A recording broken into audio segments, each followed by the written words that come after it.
Magluto naman tayo ngayon ng alamang. Naalala ko yung nanay ko, dati nagluluto rin siya ng ganito, yung may kasamang pritong baboy. Susubukan kong gayahin yung ginagawa niya dati, sana ma-achieve ko. Eto, meron ako dito kalahating kilo ng alamang.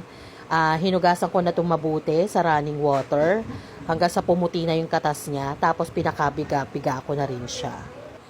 Simulan natin sa pagpapalambot ng baboy. Ito, nagpakulo na ako dito ng tubig na may asin, paminta, laurel, at saka kalamansi. Ito nga palang baboy ko, kalahating kilo. Kalahating kilo yung alamang ko, kalahating kilo rin yung baboy ko. Takpan lang natin to hanggang sa lumambot yung baboy. After 15 to 20 minutes, malambot na tong baboy natin, kaya hanguin na natin. Tapos ipiprito natin siya dun sa kabilang kawali. Sa pagpiprito ng ating baboy, ito, naglagay lang ako ng isang basong tubig, asin, at saka paminta. Tapos ilagay na natin yung baboy at haluin nating mabuti. And then tatakpan natin yan hanggang sa matuyo yung tubig. Kapag natuyo yung tubig na yan, magkusa na magmamantika yung ating baboy.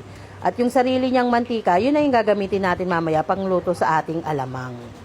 Ito na, lutong-luto na yung ating baboy at saka nag-render na siya ng sarili niyang mantika. Bawasan muna natin yung mantika kasi sobrang dami.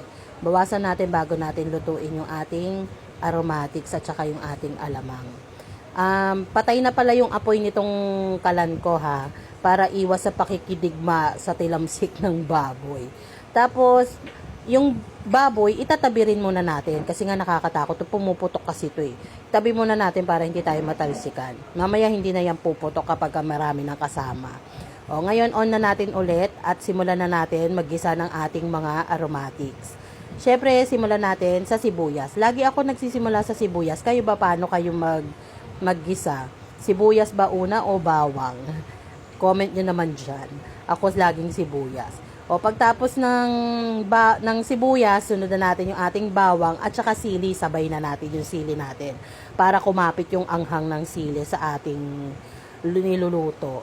Yan. Kapag okay na yan, pwede na nating isunod yung ating kamatis.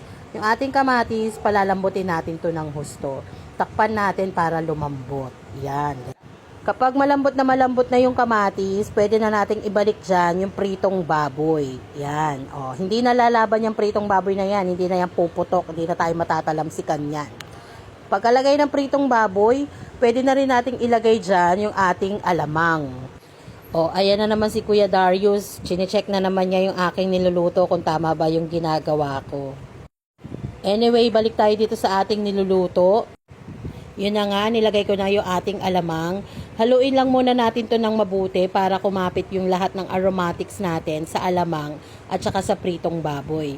Remember guys ha, hinugasan ko mabuti yung alamang kanina at saka piniga kong mabuti.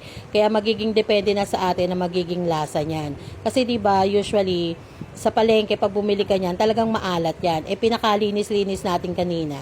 Kaya matatanggalan ng lasa yan. Kaya tayo na ang magtitimpla talaga niyan. O dito tikman na natin para malaman natin kung gaano kadaming asin, paminta, at saka shrimp cubes ang ating ilalagay. Naglagay ako dyan ng isang shrimp cubes ha, hindi lang nakita sa video, hindi ko alam kung bakit. Tapos, syempre, maglalagay din tayo dyan ng kalamansi. Yan pala si Kuya Noli, isang pinsan ko rin yan. Mula namatay nanay ko, lagi rin kami sinisilip niyan kung okay ba kami or ano. Diba, ang babait ng mga pinsan ko. O yun na, yung pahabol na kalamansi, huwag nyo kalimutan yun ha. And then, haluin nating mabuti.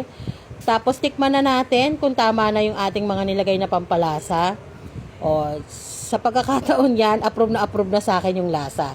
Ayan, luto na yung ating alamang na may pritong baboy or alamang ala Nanay Lita. Ganun lang kadali. Thank you for watching and happy eating everyone!